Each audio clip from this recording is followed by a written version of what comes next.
Today we will be discussing about the demand. So firstly, let's discuss the definition of demand. The quantity of a good or service that consumers are willing and able to buy at a given price during a specified period.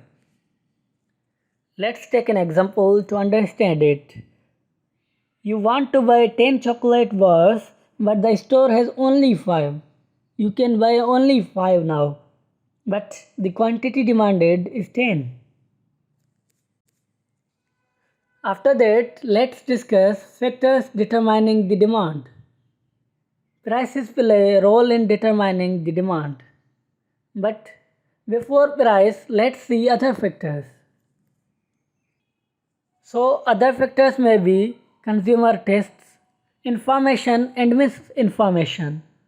Like the example of oatmeal was discussed in the book, that the information fill you in the market that they are lowering their cholesterol, then the demand of oatmeal increased.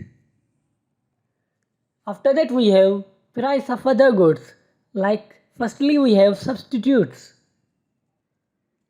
If substitutes price is lower, you will buy that. After that we have complement.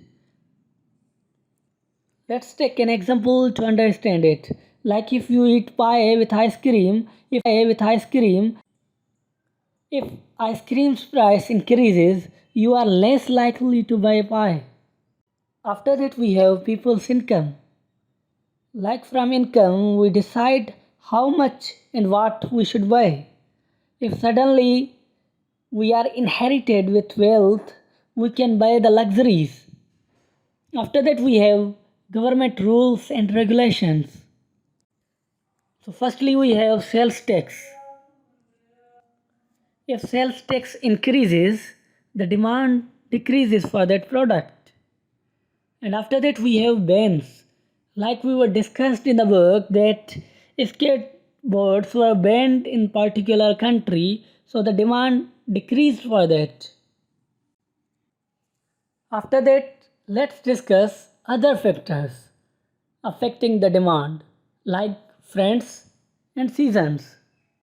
Because our demand may be changed due to the friends and also due to the seasons. After that we have an important point that a change in another factor except price causes the demand curve to shift. Like increase in income causes curve to shift upward.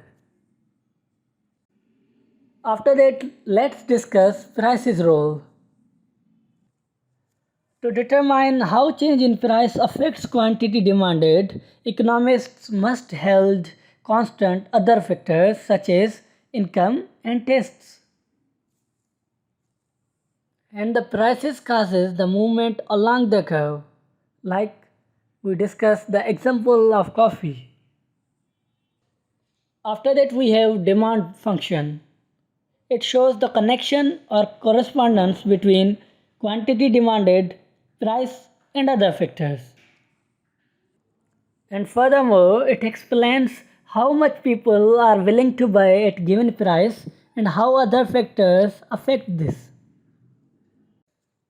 Now let's discuss general form of demand function, where P is the price of coffee, Q is coffee demanded, D is coffee demand function, PS is price of sugar, Y is equal to consumer's income.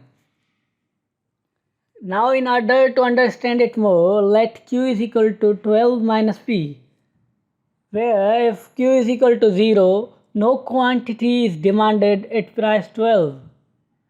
For P is equal to 0, it shows the quantity demanded if coffee is free.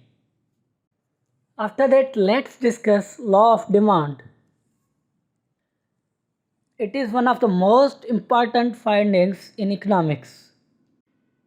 And it states that consumers demand more at lower prices. And furthermore, demand curve slopes downward because derivatives shows movement along the curve as we vary the prices. Derivative of demand curve is negative. as high prices results low demand. After that, let's suppose Q is equal to D of P. Then derivative with respect to prices will be less than 0. After that, let's sum it up. The total demand is equal to sum of each quantity demanded by each consumer. Like Q is equal to Q1 plus Q2